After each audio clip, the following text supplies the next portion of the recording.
नमस्कार दोस्तों, आज पुनः म्यूज़िक क्लास के लिए मैं उपस्थित हुआ हूँ। मैं सुरेंद्र सिंह। जैसा कि आप जानते हैं, पिछले 2 क्लासों में मैंने आपको अलंकार सिखाया। आज मैं कुछ अलग अलंकार के बाद आपको मैं राग सिखाऊंगा। राग से पहले थोड़ा सा इसका बेसिक नॉलेज जान लीजिए, सुरों के बारे में, इसके रीड्स के बारे में, तो राग सीखने में और आसानी होगी आपको। जैसे कि आप जानते हैं कि सप्तक 3 होते हैं हारमोनियम में, मंद्र सप्तक, मध्य सप्तक, तार सप्तक। कैसे कैसे कहाँ पे हैं वो देख लीजिए एक बार आप। ये देखिए, इस सा से लेके इस सा तक इसको बोलते हैं मंद्र सप्तक। ये है मंद्र सप्तक। फिर इस सा से लेके इस सा तक इसको बोलते हैं मध्य सप्तक। फिर इस सा से लेके इस सा तक इसको बोलते हैं तार सप्तक। नहीं, सॉरी, हाँ, तार सप्तक, मंद्र सप्तक, मध्य सप्तक और तार सप्तक। ओके, ये हो गया आपका तार सप्तक। तो 3 सप्तक आपने जान लिया, मंद्र सप्तक, मध्य सप्तक और तार सप्तक। जब हम राग गाते हैं या बजाते हैं तो उसमें तीनों सप्तकों का प्रयोग होता है। किसी राग में कुछ मंद्र सप्तक के भी स्वर लग जाते हैं, मध्य के भी लगते हैं और कुछ स्वर उसके तार सप्तक के भी लग जाते हैं। ये तो आप जान लिए। दूसरी बात, जैसे आप जानते हैं कि 7 शुद्ध स्वर होते हैं और 5 विकृत स्वर होते हैं। तो वो 5 विकृत स्वर मैं पहले आपको बता दूं कि कौन कौन से होते हैं। जैसे रे होता है 2, देखिए, सा रे, ये शुद्ध रे है। सा रे, ये कोमल रे है, तो रे 2 हो गए। अब इसके बाद ग 2 होते हैं, सा रे ग, सा रे ग, 2 ग मिल गए। सा रे ग म, ये शुद्ध म है।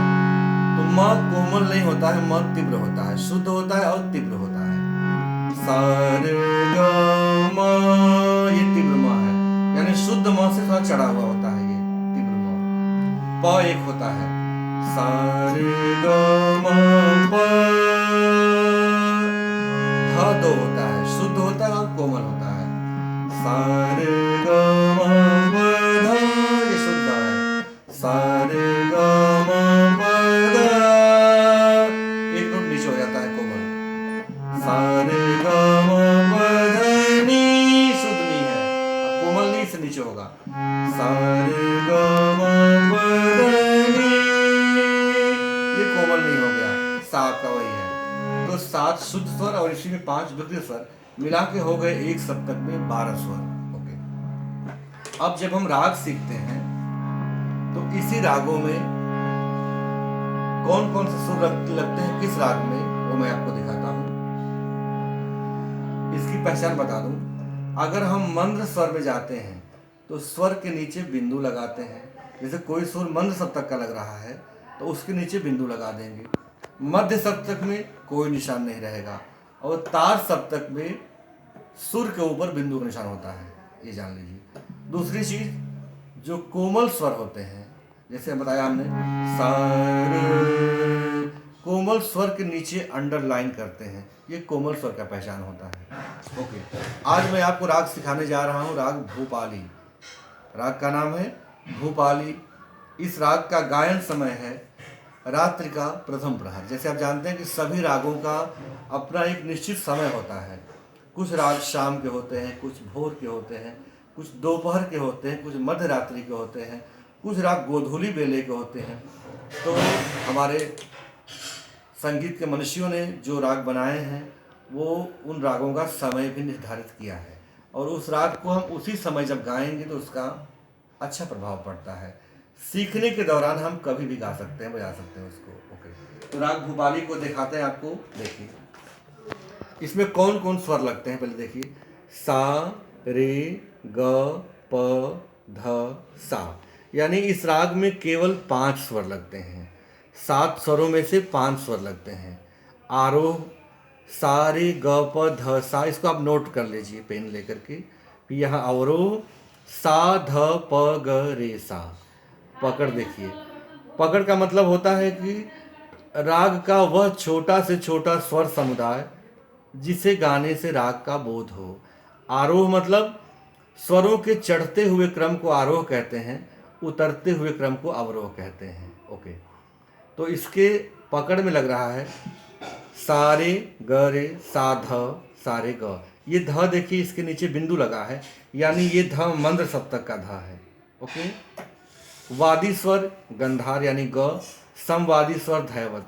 वादी मतलब होता है कि उस राग में लगने वाले सबसे महत्वपूर्ण स्वर को वादी कहते हैं, और समवादी स्वर यानी ध धैवत, उससे कम महत्वपूर्ण स्वर जो होता है उसको समवादी स्वर बोलते हैं।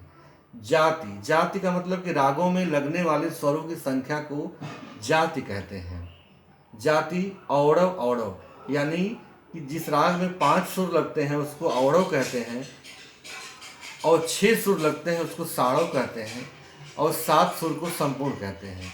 तो इसके आरोह और अवरोह दोनों में 5 सुर लगते हैं, यानी इसकी राग की जाति हो गई औड़व, औड़व। ओके, बंदिश के बोल है, यहाँ पे लिख लीजिए इसको स्थाई।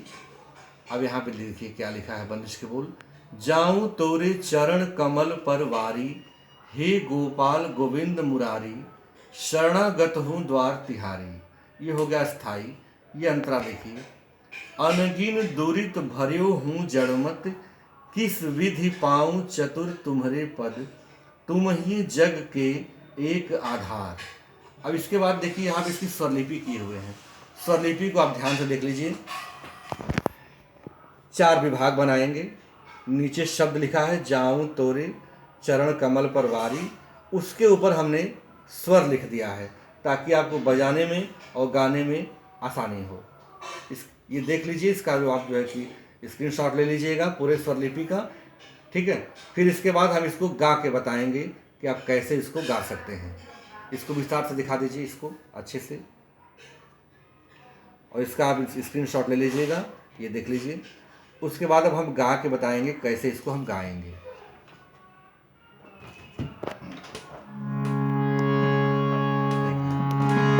सबसे पहले राग का हम आरोह गाएंगे। कैसे गाएंगे?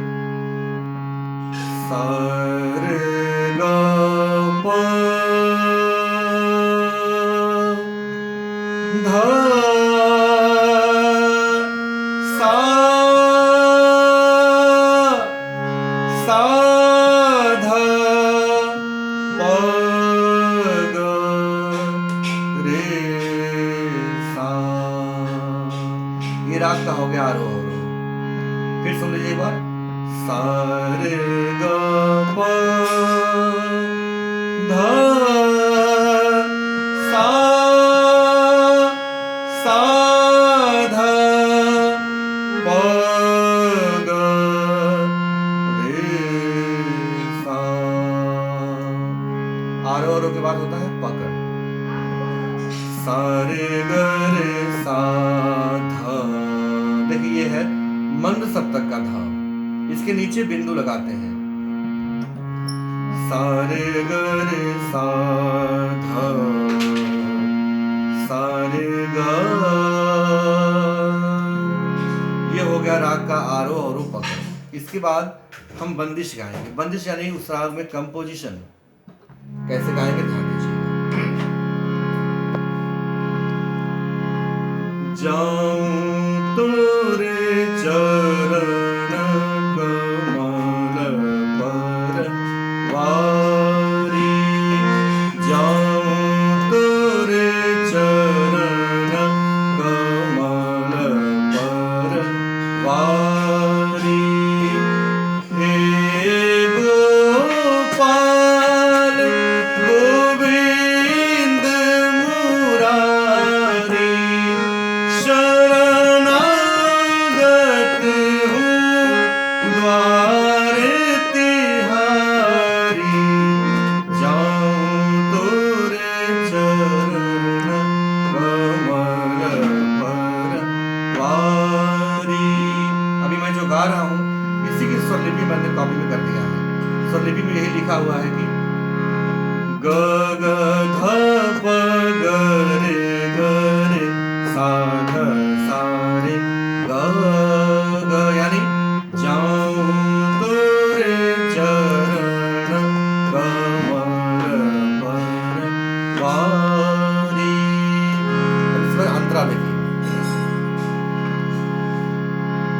मन गिन दुरिता भर्यो जड़मत किस विधि पाऊं चतुर तुम्हारे पद तुम ही जग के एक आधार जाऊं तोरे चरण कमल पर वारी हे गोपाल गोविंद मुरारी शरणागत हूँ। ये देखिए सब तार सप्तक के स्वर लग रहे हैं, इस तार के आगे जा रहा है। शरणागत हूँ द्वार तिहारी जाऊं तोरे चरण कमल पर वारी चरण कमल पर चरण कमल पर चरण कमल पर वारी। इसी के साथ आज का क्लास यहीं पे समाप्त करते हैं। फिर कल मिलेंगे नई चीज़ लेकर के, नए राग लेकर के उपस्थित होंगे। तब तक के लिए धन्यवाद। और हाँ, अगर मेरे चैनल को आप सब्सक्राइब नहीं किए हैं तो प्लीज़ सब्सक्राइब कर लें, ताकि हर दिन आपको नया नया नोटिफिकेशन मिलता रहेगा। मेरे चैनल का नाम है Bollywood singing Surendra Singh. Thank you.